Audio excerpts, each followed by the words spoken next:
નમસ્તે ખેડૂત મિત્રો, ખેડૂત માહિતી કેન્દ્ર ચેનલમાં આપનું હાર્દિક સ્વાગત છે. ખેડૂત મિત્રો, આજે આપણે જોવાના છે અંબાલાલ પટેલની મોટી આગાહી. આગામી દિવસોમાં ભાદરવી પૂનમ આવી રહી છે. હવામાન નિષ્ણાત અંબાલાલ પટેલે આગાહી કરી છે. ત્યારથી જ હવામાનમાં પલટો આવવાની શક્યતા છે. અંબાલાલ પટેલની આગાહી અનુસાર 17-18 સપ્ટેમ્બરના રોજ પણ એક સિસ્ટમ બનશે, જેના કારણે 22 થી 23 સપ્ટેમ્બર ભારે વરસાદની શક્યતા છે. અંબાલાલની આગાહી અનુસાર ભાદરવી પૂનમ આસપાસ અંબાજી વિસ્તારમાં વરસાદ પડશે તેવી સંભાવના છે. ખેડૂતો માટે ખેડૂતલક્ષી નિર્ણય. વડાપ્રધાન મોદીની અધ્યક્ષતામાં બુધવારે સાંજે કેબિનેટની એક મહત્વપૂર્ણ બેઠક યોજાઈ હતી. બેઠક બાદ રેલવે મંત્રી અશ્વિની વૈષ્ણવે જણાવ્યું કે બેઠકમાં 5 મહત્વપૂર્ણ નિર્ણય લેવામાં આવ્યા છે.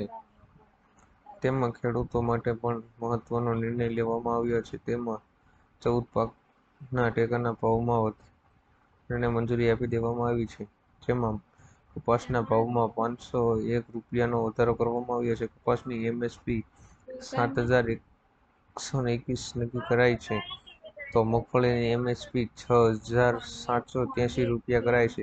ત્યારે મગફળીના પાકના ટેકાના ભાવમાં પણ વધારો કરવામાં આવ્યો છે, જેમાં ડાંગરની એમએસપી ₹2,300 કરાઈ છે, તો અડદ દાળનો ટેકાનો ભાવ ₹7,400 કરાઈ છે. 4 લાખ ખેડૂતોની લોન થશે માફ. ખેડૂતોને દેવાના બોજાથી રાહત આપવા માટે સરકારે એક મોટું પગલું લીધું છે.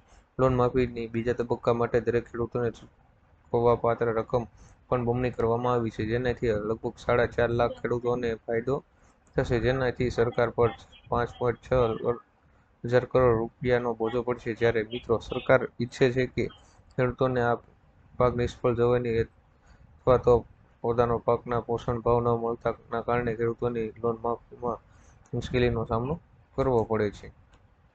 પશુપાલકોને 9,000નો હપ્તો. ગુજરાત સરકાર દ્વારા ગાય સહાય યોજના 2024ની જાહેરાત ખેડૂતો માટે રાહત લાવી છે.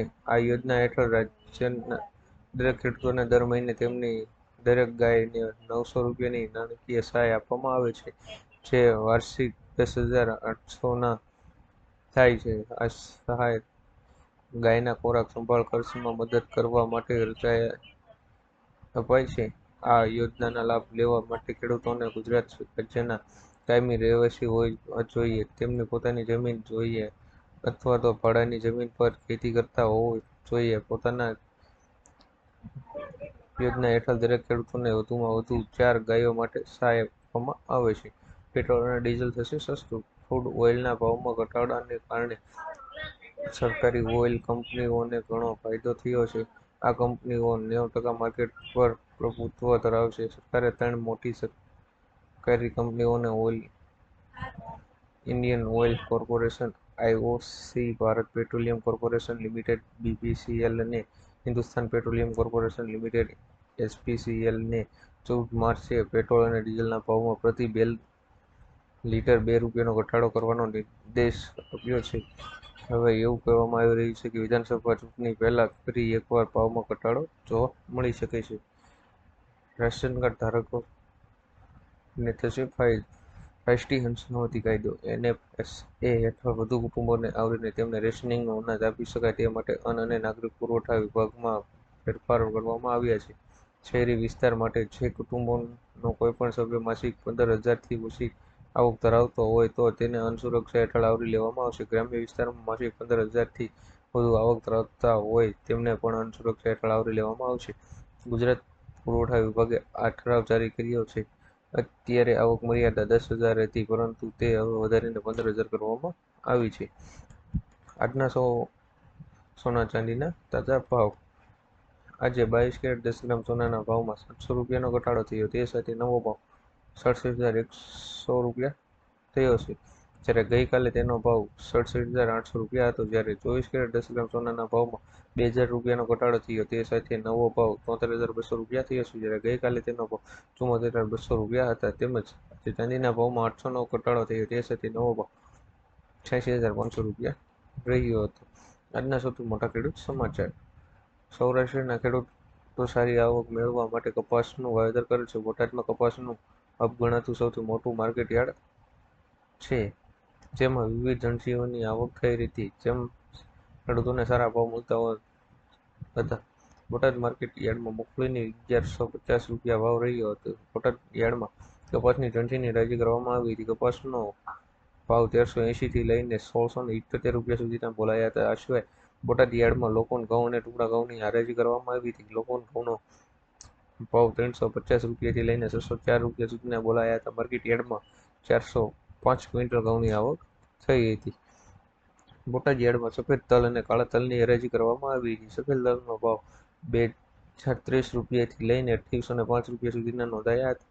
માર્કેટ યાર્ડમાં તલ એટલે કે કાળા તલનો ભાવ 3050થી લઈને 1505 રૂપિયા સુધીના બોલાયા હતા. યાર્ડમાં 238 ક્વિન્ટલ તલની આવક થઈ હતી. બોટાદ માર્કેટ યાર્ડમાં ખેડૂતો વિવિધ એજન્સીઓને લઈ આવી રહ્યા છે, તેમજ ખેડૂતોને સારા ભાવ મળતા હોવાથી જોકે છેલ્લા કેટલાક દિવસથી કપાસના ભાવમાં સામાન્ય વધારો જોવા મળી રહ્યો છે. કેન્દ્ર સરકારની મોટી જાહેરાત.